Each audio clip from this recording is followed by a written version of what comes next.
cuisiner. Alors une question qui me hante, mais D'accord. qui me hante, c'est cette la fameuse là. Elle est belle, hein. Très bien. Elle est belle. Tu sais, on a entendu de tout. Sur la plata, sur la casserole, sur les côtés. Je sais pas trop m'en sortir. D'accord. Donc, qu'est-ce qu'il faut faire exactement? Ou bien autre, une casserole de soupe ou sinon.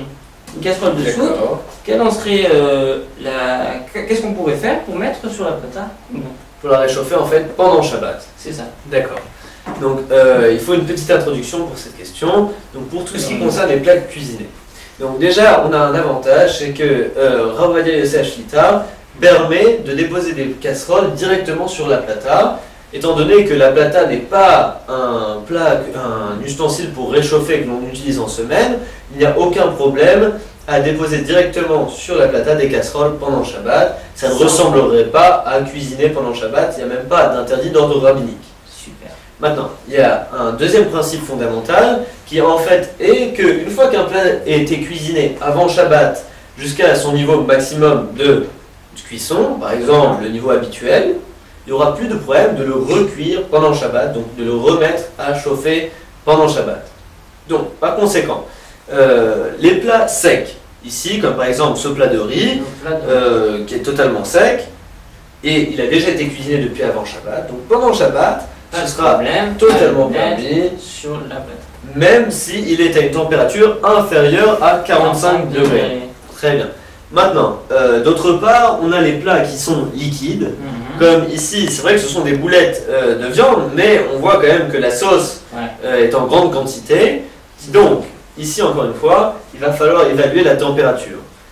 Il est fort probable que puisque ce plat était en dehors de la plata, depuis le début de Shabbat, donc que celui-ci est froid, à une température inférieure à 45 degrés, je ne pourrais donc pas le mettre sur la plata.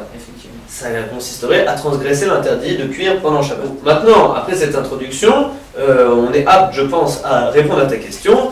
Donc, la fameuse rala, comme tu dis, je te laisse imaginer que c'est un plat qui a déjà été cuit depuis avant Shabbat. Or, il est sec, il n'y a pas d'huile. Donc, ce sera permis de le mettre immédiatement à même la plata. Voilà, d'accord. Même, et ben voilà, enfin on a la réponse. Même si celui-ci va se durcir, il n'y a strictement aucun problème à le mettre sur la plate. Terminer et revenir à notre deuxième question, celui de la soupe. Il est permis, non? Eh bien écoute, je te laisse deviner, d'après l'introduction, la soupe étant liquide et froide, donc apparemment. Qu'est-ce que tu en dirais? Interdit.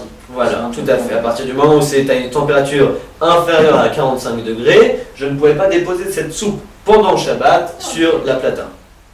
השם מנעי קולך מבכי ועינייך מדמעה כי יש שכר לפעולתך נאום השם ושבו